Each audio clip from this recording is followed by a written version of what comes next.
Hello मेरे प्यारे बच्चों। तो आज हम लोग स्टार्ट कर रहे हैं यार पढ़ना प्रॉपर्टीज़ ऑफ मैटर और उसका मेज़रमेंट हम लोग करेंगे। ठीक है। मैं आपको पिछली क्लासेस में ये बता चुका हूँ कि आपका एक मैटर क्या होता है ना। मैटर क्या होता है? कोई भी वो चीज़ जिसके पास में मास होता है ना। कोई भी वो चीज़ जिसके पास में मास होता है एंड जो स्पेस ऑक्यूपाई करता है ना, ऑक्यूपाइज स्पेस। तो कोई भी वो चीज़ जिसके पास में मास होगा और जो स्पेस ऑक्यूपाई करेगा ना, वो मैटर कहलाता है। जैसे फॉर एग्जांपल ये पेन। अब इस पेन के पास में कुछ ना कुछ मास तो होगा यार, वजन तो होगा ना। और अगर मैं इसको यहाँ पे रख लेता हूँ तो ये इतनी जगह को भी घेर रहा है, तो सर इसका मतलब इस ये क्या करता है? जगह भी घेरता है। तो कोई भी वो चीज़ जिसके पास में मास होता है और जो स्पेस ऑक्यूपाई करता है उसको हम लोग क्या बोलते हैं? मैटर बोलते हैं। हर एक चीज़ आपके पास में मैटर ही तो है। आपका पेन, जिस फ़ोन से आप लोग देख रहे हो या लैपटॉप से देख रहे हो, तो भाई आपका हर एक चीज़ क्या है? मैटर है। ठीक है। अब कोई भी मैटर जो होता है ना, उसके पास में दो तरीके की प्रॉपर्टीज़ होती हैं। जो पहली प्रॉपर्टी होती है उसको हम लोग नाम देते हैं यहाँ पे क्या? Physical property. ठीक है। और दूसरी जो प्रॉपर्टी आती है आपके पास में, that is your chemical property. तो किसी भी मैटर के पास में दो तरीके की प्रॉपर्टीज़ होती हैं। पहली होती है उसकी फिजिकल प्रॉपर्टी और दूसरी होती है उसकी केमिकल प्रॉपर्टी। अब देखो फिजिकल प्रॉपर्टीज़ क्या होती हैं? ऐसी प्रॉपर्टीज़ जिनको आप लोग सिर्फ देख के ऑब्जर्व कर सकते हो। मतलब आपको ना, जैसे मान लो मैंने आपको कुछ बताया है, मैंने आपको कोई सब्सटेंस दिया, तो उस सब्सटेंस की वो प्रॉपर्टीज़ जो आप देख करके बता सको, वो फिजिकल प्रॉपर्टी आती है। मैं आपको एक बार बताता हूँ। जैसे मान लो मेरे पास में ये पेज है, तो इस पेज का अगर मुझे कलर बताना है, तो क्या कलर बताने के लिए मुझे कुछ इसमें चेंज करना पड़ेगा क्या? नहीं सर, आप देख के बता सकते हो कि इसका कलर क्या होगा। तो इसका मतलब ये जो कलर होता है ना, कलर कौन सी प्रॉपर्टी में आ गया? फिजिकल प्रॉपर्टी में, क्योंकि आप इसे सिर्फ देख के ऑब्जर्व कर सकते हो, आप इसे देख के बता सकते हो। So those properties which can be observe without changing in substance, मतलब सब्सटेंस में आपको किसी प्रकार का चेंज नहीं करना, तो वो कौन सी प्रॉपर्टी होती है? Physical property. अच्छा, आपको किसी सब्सटेंस का मान लो ऑर्डर लेना है। ऑर्डर मतलब आपको उसकी स्मेल बतानी है कि ये कैसा है, इसकी स्मेल कैसी है। तो क्या स्मेल को भी करने के लिए आपको ऑर्डर मतलब ऑर्डर को बताने के लिए क्या आपको चेंज करने की ज़रूरत है क्या? नहीं सर, इसमें भी कोई चेंज करने की ज़रूरत नहीं है। तो ये भी कौन सी प्रॉपर्टी में आ गया? आपका फिजिकल प्रॉपर्टी में। अच्छा, डेंसिटी। डेंसिटी का क्या फंडा है भाई? तो डेंसिटी भी तो यार आप देख के बता सकते हो। मान लो आपने किसी से बोला यार कि मेरे बाल कितने घने हैं, तो घनापन ये जो आप बता रहे हो ना भाई, डेंसिटी, कितना डेंस है आपके बाल, कितने डेंस है, तो ये तो आप देख के भी बता सकते हो, है ना।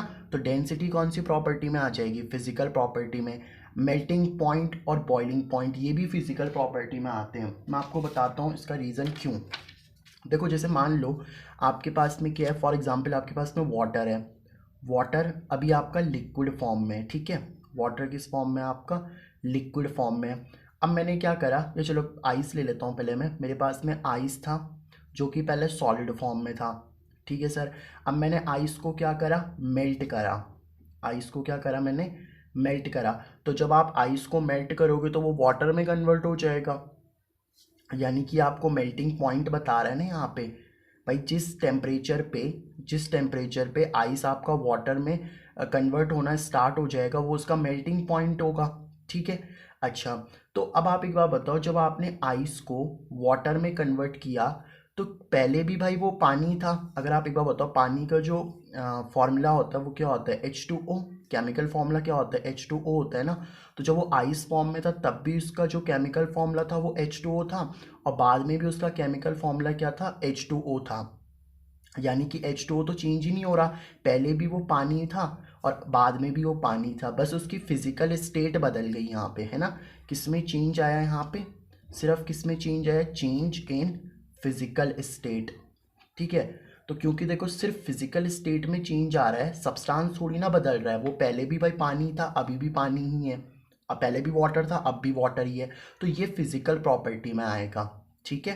क्योंकि फिजिकल प्रॉपर्टीज़ वो प्रॉपर्टीज़ होती हैं जब आपके सब्सटेंस में कोई चेंज ना आए, ठीक है। अच्छा, अब मान लो आपने पानी को क्या करा भाई, पानी को आप लोगों ने किस में कन्वर्ट कर दिया, इसके वेपर में कन्वर्ट कर दिया। तो अगर आप वेपर में कन्वर्ट कर लोगे मतलब वो गैशियस फॉर्म में अगर आ भी जाएगा तो तब भी तो क्या रहेगा, वो H2O ही तो रहेगा उसका केमिकल फॉर्मूला, बस अब वो गैस बन गया। तो ये अब भाई आप पानी को जब क्या करोगे, बॉईल करोगे तो वो वेपर फॉर्म में चला जाएगा ना। तो जिस टेम्परेचर पे ये बॉईल होना स्टार्ट हो जाएगा पानी, उसको हम लोग क्या बोलेंगे, बॉइलिंग पॉइंट, है ना। तो अब आप क्या कर सकते हो, देखो पानी को बॉईल करा तो बॉइलिंग पॉइंट पता चल गया, है ना। और उस फिर मैंने क्या करा, आइस को मेल्ट किया तो उसका मेल्टिंग पॉइंट पता चल गया। तो मेल्टिंग पॉइंट, बॉइलिंग पॉइंट, आप कुछ भी कर रहे हो, चाहे उसे मेल्ट कर रहे हो चाहे बॉईल कर रहे हो, भाई उसका ओरिजिनलिटी थोड़ी ना बदल रही है, पहले भी H2O था अभी भी H2O ही है, ठीक है। तो ये भी कौन सी कैटेगरी में आएगा, आपका फिजिकल प्रॉपर्टी में आएगा।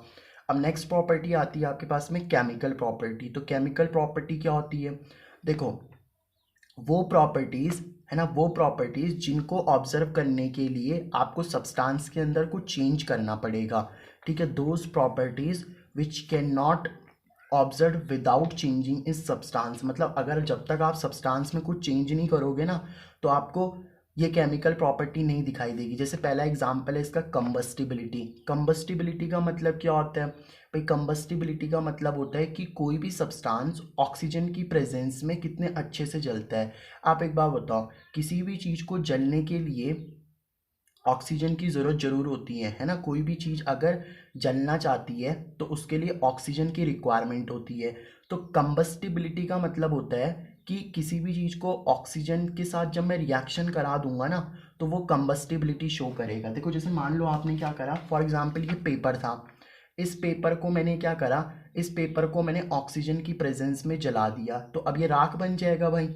तो अब एक बात बताओ, क्या पेपर से जब मैंने राख बना दी तो वो तो एक नया सब्सटेंस बन जाएगा ना भाई। पहले आपके पास में पेपर था, आपने पेपर को क्या करा, ऑक्सीजन की प्रेजेंस में हीट कर दिया, जला दिया इसको, तो अब ये क्या बन जाएगा, राख बन जाएगी इसकी, ऐश बन जाएगा इसका, है ना। तो क्या, अब आप एक बात बताओ, पहले आपके पास में पेपर हुआ करता था सब्सटेंस, अब राख हो रहा है, तो मतलब सब्सटेंस तो चेंज ही हो गया यहाँ पे। तो ये कौन सी प्रॉपर्टी है, केमिकल प्रॉपर्टी। कंबस्टिबिलिटी कौन सी प्रॉपर्टी में आएगा, केमिकल प्रॉपर्टी में।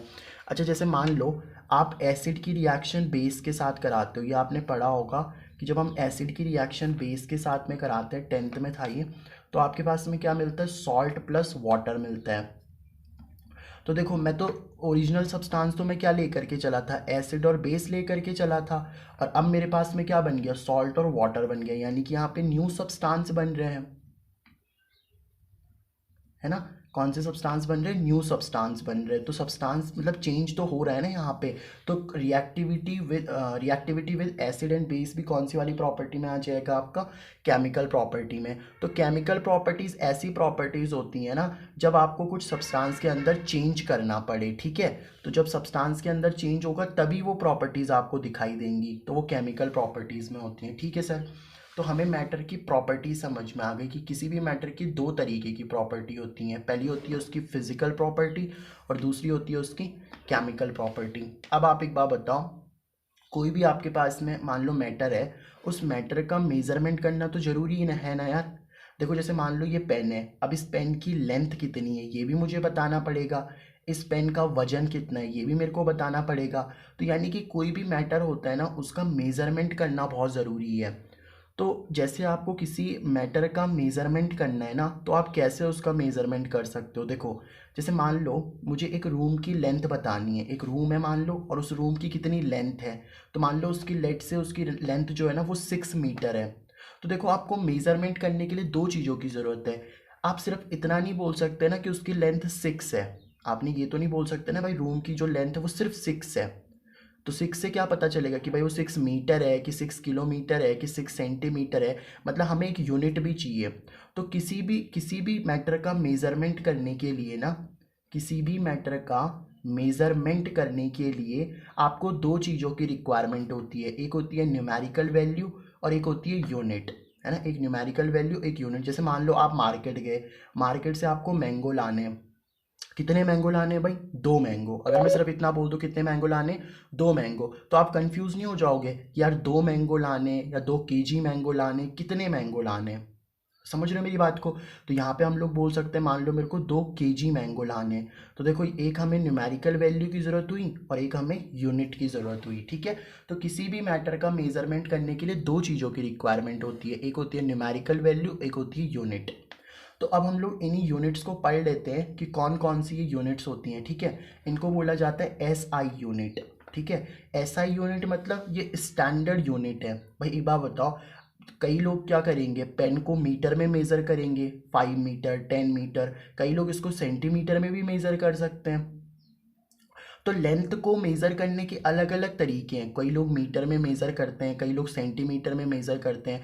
तो SI सिस्टम ने क्या बोला कि भाई आप एक काम करो, आप ना इन आपको हम लोग क्या करेंगे, आपको हम बता देंगे कि ये इनकी यूनिट है और आप हमेशा इन्हीं का यूज़ करो, ये स्टैंडर्ड यूनिट है मतलब, ठीक है। तो SI यूनिट को क्या बोलते हैं, the international system of unit, ठीक है, स्टैंडर्ड यूनिट है ये, समझ रहे हो बात को, ठीक है। तो कौन कौन सी स्टैंडर्ड यूनिट है हमारे पास में, 7 स्टैंडर्ड यूनिट है, ठीक है। कितनी स्टैंडर्ड यूनिट है आपके पास में, 7।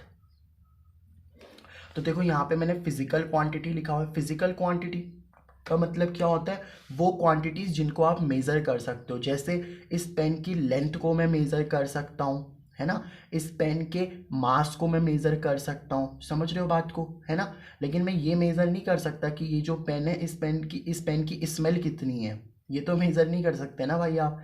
तो आप क्या क्या मेज़र कर सकते हो, इसकी लेंथ को मेज़र कर सकते हो, इसके मास को मेज़र कर सकते हो, ठीक है। तो ये यही कहलाती हैं फिजिकल क्वांटिटीज़। फिजिकल क्वांटिटीज़ मतलब वो क्वांटिटीज़ जो मेज़र की जा सकती हो, है ना।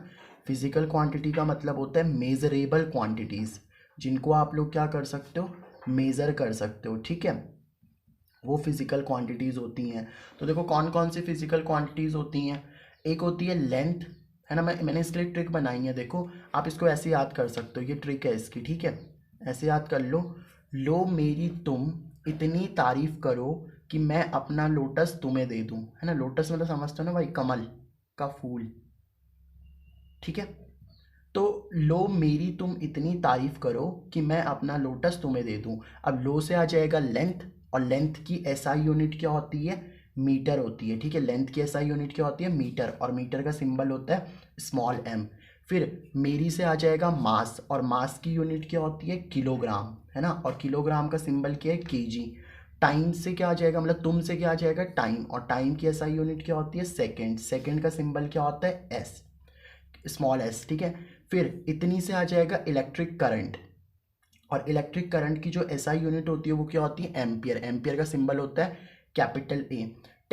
तारीफ से क्या आ जाएगा, टेम्परेचर, और टेम्परेचर की जो SI यूनिट होती है वो क्या होती है, कैल्विन, कैल्विन का सिंबल होता है K, ठीक है। अगला अपना से क्या आ जाएगा, amount of substance, amount of substance की यूनिट होती है मोल, है ना, MOL, ये पढ़ाऊंगा मैं इस चैप्टर में आपको। अमाउंट ऑफ सब्सटेंस का मतलब होता है ना, जैसे आप एक बार बताओ, आप मार्केट जाते हो, मान लो आप बोलते हो यार मेरे को 1 डज़न लेकर के आना है, 1 डज़न मान लो बनानास लाने हैं, तो 1 डज़न बनानास में कितने बनानास आते हैं सर, 12 बनानास आते हैं, है ना। तो ये अमाउंट हो गई। तो वैसे एक और अमाउंट होती है जिसको हम अमाउंट ऑफ सब्सटेंस बोलते हैं, और उसकी यूनिट मोल होती है, ठीक है। अगला आता है आपका लोटस, लोटस से आएगा ल्यूमिनस इंटेंसिटी। ल्यूमिनस इंटेंसिटी का मतलब होता है कि जैसे मान लो लाइट जल रही है, ठीक है, ये लाइट जल रही है, तो इस लाइट की कितनी इंटेंसिटी है, मतलब ये कितनी तेज जल रही है, कम तेज चल रही है, कम तेज जल रही है, या ज़्यादा तेज जल रही है, ठीक है। तो उसको बोलते हैं ल्यूमिनस इंटेंसिटी। और ल्यूमिनस इंटेंसिटी की SI यूनिट क्या होती है, कैंडेला, इसका सिंबल आता है CD, ठीक है। और देखो इस तरीके से आप याद कर सकते हो, है ना। ट्रिक है, लो मेरी तुम इतनी तारीफ करो कि मैं अपना लोटस तुम्हें दे दूँ, ठीक है। ये फिजिकल क्वांटिटीज़ है और ये इनकी SI यूनिट है, ठीक है सर। अब एक चीज़ देखो आप लोग, आपको कई बार क्या होता है ना, जो आपकी SI सिस्टम होता है, उस SI सिस्टम में आपको कई बार कुछ प्रीफिक्सेस भी यूज़ करने पड़ते हैं। कैसे सर, देखो जैसे मान लो मेरे पास एक पेन है, और वो जो पेन है ना आपके पास में, वो पेन जो है मेरे पास में वो 0.001 मीटर का है, मान लो उसकी जो लेंथ है, उसकी लेंथ कितनी है, 0.001 मीटर है। तो अब एक बात बताओ भाई, हम जब कभी भी केमिस्ट्री पढ़ रहे हैं तो हमें क्या करना पड़ेगा भाई, अब इस नंबर को कई बार आपको मल्टीप्लाई करना पड़ सकता है, आपको इसे डिवाइड भी करना पड़ सकता है, इसको सब्ट्रैक्ट भी करना पड़ सकता है। तो हम क्या करते हैं, ऐसे नंबर को ना लिखने का एक तरीका बनाते हैं। देखो कैसे, मैंने कैसे बनाया इसको, आप एक काम करो, ये जो पॉइंट है ना, ये पॉइंट को आप ना इधर शिफ्ट कर लो। सर इधर ही क्यों शिफ्ट करें? क्योंकि एक्चुअल में कोई भी जो ऐसा नंबर होता है ना, उसको लिखने का एक तरीका होता है। उसको हम इस फॉर्म में लिखते हैं हमेशा, n इंटू 10⁻n। जहाँ पे ये जो n होता है ना आप लोगों का, ये n आपका नॉन ज़ीरो डिजिट होनी चाहिए। नॉन ज़ीरो डिजिट मतलब, नॉन ज़ीरो डिजिट का मतलब होता है कि वो ज़ीरो नहीं हो सकता। मतलब 1 हो सकता है, 2 हो सकता है, 3 हो सकता है, 4 हो सकता है, 1 से लेकर के 9 तक कोई भी डिजिट हो सकती है आपकी, कोई दिक्कत नहीं है, ठीक है। 1 से लेकर के 9 तक कोई भी डिजिट हो सकती है, लेकिन ज़ीरो नहीं हो सकता, वो नॉन ज़ीरो डिजिट होनी चाहिए। नॉन ज़ीरो सिंगल डिजिट लिख लो, क्योंकि सिर्फ एक ही डिजिट होनी चाहिए। नॉन ज़ीरो सिंगल डिजिट, अभी मतलब समझाता हूँ इसका, ठीक है। और ये 10 की पावर में जो n है ना, स्मॉल n, ये एक्सपोनेंट होता है। ये एक्सपोनेंट आपका पॉजिटिव भी हो सकता है और ये आपका नेगेटिव भी हो सकता है, ठीक है। पॉजिटिव नेगेटिव कुछ भी हो सकता है। अब देखो, मुझे इस वाले को ना इस फॉर्म में लिखना है। ये जो नंबर लिखा हुआ है इसको इस फॉर्म में लिखना है। वैसे इसको साइंटिफिक नोटेशन बोलते हैं, है ना। ये भी मैं आपको आगे सिखाऊंगा, टेंशन मत लेना अभी, क्योंकि यहाँ पे थोड़ा सा यूज़ हो रहा है तो मैं आपको बता देता हूँ, है ना। साइंटिफिक नोटेशन बोलते हैं इसको, ठीक है। अब देखो, ये साइंटिफिक नोटेशन आपको कैसे यूज़ करना है। तो मैंने देखा कि अभी पॉइंट से पहले आप देखो कैसी डिजिट है, एक नॉन मतलब एक ज़ीरो डिजिट है, और हमें पॉइंट से पहले ज़ीरो डिजिट नहीं चाहिए होगी। हमें पॉइंट से पहले एक ऐसी डिजिट चाहिए होगी जो नॉन ज़ीरो डिजिट हो, मतलब जो ज़ीरो ना हो। तो अभी तो पॉइंट से पहले एक ज़ीरो डिजिट है ना, तो आपने क्या करा यार, हमने देखा नॉन ज़ीरो डिजिट कहाँ पे आ रही है, सर यहाँ पे आ रही है। तो आप क्या करोगे, इस पॉइंट को आप यहाँ शिफ्ट कर दोगे, मतलब 1 के बाद इस पॉइंट को लगाओगे, क्योंकि हमें डेसिमल से पहले एक ऐसी डिजिट चाहिए जो ज़ीरो ना हो। तो मैंने क्या करा, पॉइंट को इधर लेकर के आ गया, तो ये अब ऐसे आ चुका होगा 1 पॉइंट। अच्छा 1 पॉइंट, इसको ज़ीरो लिख दूँ मैं? सर क्यों ज़ीरो लिखते हो यार? पॉइंट के बाद आप कितने भी ज़ीरो लगा लो ना, कोई फ़र्क नहीं पड़ने वाला। आप 10 ज़ीरो लगा लो, 5 ज़ीरो लगा लो, 15 ज़ीरो लगा लो, कितने भी ज़ीरोज़ लगा लो, उसका मतलब तो 1 ही रहता है ना भाई। आपके पास में 2 है तो 2 को आप क्या लिख सकते हो, 2.0 या 2.00, ऐसे इनफाइनाइट ज़ीरोज़ लगा सकते हो आप, ठीक है। तो मैंने क्या करा, इसको क्या लिख दिया, 1.0 लिख दिया। अब देखो इतना तो आ गया, ये n तो लिख दिया मैंने यहाँ पे 1.0, क्या लिख दिया मैंने यहाँ पे 1.0 लिख दिया। अब आप एक चीज़ देखो यहाँ पे कि ये जो 10 की पावर है ना, 10 की पावर भाई इसी फॉर्म में तो लिखना है, n इंटू 10 की पावर n में, तो n तो लिख दिया मैंने, है ना। अब ये 10 की पावर n क्या आएगा आपके पास में, देखो ये जो 10 की पावर 10 तो लिख दिया मैंने, n क्या होगा। तो आप बताओ, जो ये डेसिमल था ना, इस डेसिमल को आपने कहाँ शिफ्ट करा, सर राइट में शिफ्ट करा। डेसिमल को कहाँ शिफ्ट करा आप लोगों ने, राइट में शिफ्ट करा। तो जब कभी भी आप लोग डेसिमल को राइट में शिफ्ट करोगे ना, 10 की पावर नेगेटिव बनेगी। 10 की पावर क्या बनेगी, नेगेटिव। अब देखो आपने कितने डिजिट शिफ्ट करा, 1 2 3 4, 4 डिजिट शिफ्ट करा ना, तो ये बन जाएगा 10 की पावर -4। तो इस तरीके से आप इसको लिख सकते हो, 1.0 इंटू 10 की पावर -4। आप चाहो तो इस पॉइंट को हटा के यहाँ पे सिंपली लिख सकते हो 1 इंटू 10 की पावर -4 भी लिख सकते हो, कोई दिक्कत नहीं है। समझ आई ये वाली बात आपको? मैं आपको एक और नंबर बताता हूँ। देखो जैसे मान लो ये लिखा हुआ है 2375.9, इसको आपको क्या करना है, साइंटिफिक नोटेशन की फॉर्म में लिखना है। तो आप बोलोगे यार पॉइंट से पहले तो हमें एक सिंगल डिजिट चाहिए। मैंने अभी बताया ना आपको, पॉइंट से पहले कैसे डिजिट चाहिए, एक सिंगल डिजिट। लेकिन अभी तो पॉइंट से पहले 4 डिजिट है, तो हमें तो सिंगल डिजिट चाहिए सिर्फ। तो मैंने क्या करा, पॉइंट को देखो, अब आप क्या करोगे, ये जो पॉइंट है ना, इसको यहाँ शिफ्ट कर दोगे इस 2 और 3 के बीच में। तो अगर मैं पॉइंट को यहाँ पे शिफ्ट कर दूँ तो देखो अब ये नंबर कैसे दिखेगा, ये नंबर ऐसे दिखेगा 2.3759, ऐसे तो दिखेगा 2.3759, क्योंकि मैंने पॉइंट को इधर शिफ्ट कर दिया। और इनटू में देख लो क्या बन जाएगा। अब आप देखो पॉइंट को आप कहाँ शिफ्ट कर रहे हो, पॉइंट को आप लोग कहाँ शिफ्ट कर रहे हो, लेफ्ट में। पॉइंट को हम लेफ्ट में शिफ्ट कर रहे हैं। तो जब कभी भी पॉइंट लेफ्ट में शिफ्ट होगा ना आपका, तो 10 की पावर में क्या बनेगा, पॉजिटिव बनेगा। जब राइट गए तो नेगेटिव बनेगा, तो जब लेफ्ट जाओगे तो पॉजिटिव बन जाएगा। और कितना पॉजिटिव बनेगा, 1 2 3, 3 डिजिट शिफ्ट करा ना आपने, तो 10 की पावर +3 बन जाएगा। तो इस तरीके से आप साइंटिफिक नोटेशन को लिख सकते हो, ठीक है। ये बात आपको समझ में आ गई ना? अच्छा, तो वैसे ही देखो, जैसे मान लो एक नंबर और लिखा हुआ है मेरे पास में, एक और बता देता हूँ मैं आपको। जैसे मान लो लिखा हुआ है 0.001 लिखा हुआ है, इसको साइंटिफिक नोटेशन की फॉर्म में लिखना जरा। तो कैसे लिख सकते हैं हम, देखो पहले हमें पॉइंट से पहले अभी जीरो है ना, ये तो नहीं चाहिए हमें, तो हम इस पॉइंट को यहाँ शिफ्ट कर देंगे, क्योंकि हमें एक नॉन ज़ीरो डिजिट चाहिए। तो ये बन जाएगा 1.0 तो लगा ही सकते हैं, 1 के बाद पॉइंट यहाँ आ चुका होगा ना, तो पॉइंट के बाद तो कितने भी जीरो लगा लो कोई फ़र्क नहीं पड़ता, इंटू 10 की पावर में क्या बनेगा, देखो आप राइट में जा रहे हो और राइट में कितनी डिजिट गया मैं, 1 2 3 गया, 1 2 3 तो गए, तो 10 की पावर -3 बन जाएगा। तो 1.0 इंटू 10 की पावर -3, अब भाई 1.0 मतलब तो 1 ही होता है ना, और 1 को अगर आप 10 की पावर -3 से मल्टीप्लाई करोगे तो क्या आ जाएगा, 10 की पावर -3 तो आ जाएगा। भाई 1 को किसी भी नंबर से मल्टीप्लाई करते हो तो वही नंबर तो आ जाता है, 1 को 5 से मल्टीप्लाई करते हो तो 5 आ जाता है, तो वैसे ही 1 को 10 की पावर -3 से मल्टीप्लाई करोगे तो 10 की पावर -3 तो आ जाएगा। तो अब देखो ये जो नंबर लिखा हुआ था ना 0.001 वाला, इसको मैंने इस फॉर्म में लिख दिया, 10 की पावर -3 की फॉर्म में, ये वाला नंबर 10 की पावर -3। तो एक्चुअल में 10 की पावर -3 ऐसा लिखा हुआ था, इसको मैंने इस फॉर्म में लिख दिया, ठीक है। तो यही हम लोगों ने किया, ठीक है, सारे को हमने ऐसे इस फॉर्म में लिख दिया। तो जैसे मान लो ये लिखा होता 0.000 और या इतना ही लिख लो 0.001 मीटर, तो अब इसको मैं क्या लिख सकता हूँ, सिंपली 10 की पावर -3 मीटर लिख सकता हूँ, क्योंकि इस नंबर को मैंने 10 की पावर -3 लिख दिया, ठीक है। अच्छा, तो अब देखो इसको ना मैंने समझाने के लिए, इसको याद करने के लिए ट्रिक बनाएंगे। कैसे, देखो आपको क्या करना है, आपको 3 की टेबल घटाते रहने हैं बस। देखो 15 में से आप 3 माइनस करोगे तो कितना बन जाएगा, 12। पहले तो आप ये समझ लो कि आपको -15 से लेकर के +15 तक पहुंचना है, ठीक है। -15 से लेके कहाँ तक पहुंचना है, +15 तक। अब कैसे पहुंचोगे, देखो पहले -15 में से 3 माइनस करोगे तो -12 बच जाएगा, फिर -12 से 3 और करोगे तो -9, फिर -6, फिर -3 तक आ गए, है ना। देखो 3 की टेबल ही तो चल रही थी, 3 6 9 12 15, 3 की टेबल ही चल रही थी ये, और माइनस में चल रही थी, ठीक है। अब -3 आ गया ना, मतलब 3 की टेबल आ गई, 3 1 से 3 होता है ना, तो 3 से अब एक कम करोगे तो -2 आ जाएगा, फिर -1 आ जाएगा। अच्छा ये 0 नहीं है भाई, 10 की पावर 1 है ये, ठीक है, क्योंकि कुछ नहीं लिखा होगा तो 10 की पावर 1 ही तो होगा वो। जैसे 5 लिखा हुआ है तो 5 को क्या लिख सकते हैं, 5 की पावर 1, क्योंकि वो 5 के बराबर ही आ जाएगा, तो ये 10 की पावर 1 लिखा हुआ है, ठीक है। तो देखो -3 -2 -1 फिर 1 फिर 2 आ गया, फिर 3 आ गया, ठीक है। अब फिर 3 से 3 की टेबल चालू कर दो, 3 6 9 12 15, इस तरीके से। तो -15 से लेके 15 तक जाना था, तो 15 12 9 6 3 करा, फिर -2 -1 फिर 1 हुआ, फिर 2 और फिर 3 से 3 की टेबल स्टार्ट हो गई, ठीक है।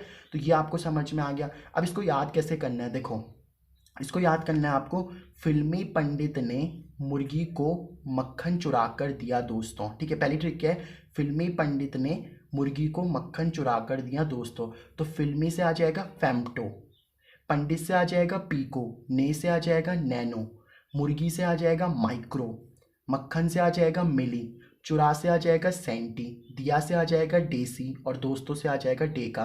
भाई याद कर लेना, ये मैंने तो ऐसे ही याद किया, आप भी ऐसे ही कर लेना याद, ठीक है। अगली ट्रिक क्या है, हेरा फेरी के मूड में गरम पकोड़े ठंडे पानी में, हेरा फेरी के मूड में गरम पकोड़े ठंडे पानी में। तो हेरा से आ जाएगा हेक्टो, के से आ जाएगा किलो, मूड से आ जाएगा मेगा, गरम से आ जाएगा गीगा, ठंडे से आ जाएगा टेरा, और पानी से आ जाएगा पेटा, ठीक है। तो अब देखो जैसे मान लो ये लिखा हुआ था 10 की पावर -3 मीटर लिखा हुआ था ना आपका, ये वाला 10 की पावर -3 मीटर था। तो एक बार बताओ 10 की पावर -3 को क्या बोलते हो आप लोग, मिली, है ना। 10 की पावर -3 को क्या बोलते हो, मिली। तो इसको मैंने m लिख दिया, ठीक है। मिली का सिंबल क्या होता है, m होता है, स्मॉल m, ठीक है।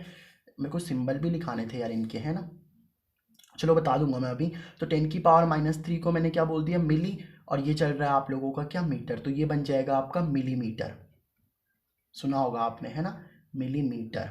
इस तरीके से ये बन जाएगा मिलीमीटर। तो ये आपके कुछ प्रीफिक्सेस हैं जो आपको एसआई सिस्टम में यूज़ करने पड़ते हैं, ठीक है। एसआई यूनिट के पहले यूज़ करने पड़ते हैं। आप देखो ना यार, मीटर तो आपकी क्या है सर, एसआई यूनिट है, और एसआई यूनिट के आगे तो आ रहे हैं प्रीफिक्सेस, का मतलब क्या होता है, जो पहले लगते हैं, तो ये प्रीफिक्सेस आ गए, ठीक है। देखो आज की क्लास पे हम लोगों ने क्या समझा, हमने एक मैटर की प्रॉपर्टीज़ कितनी होती हैं ये देखा, और उनको मेज़र कैसे किया जाता है ये हमने देखा, और कुछ प्रीफिक्सेस भी देखे, ठीक है। तो बाकी हम लोग नेक्स्ट बातें कल की क्लास में करेंगे।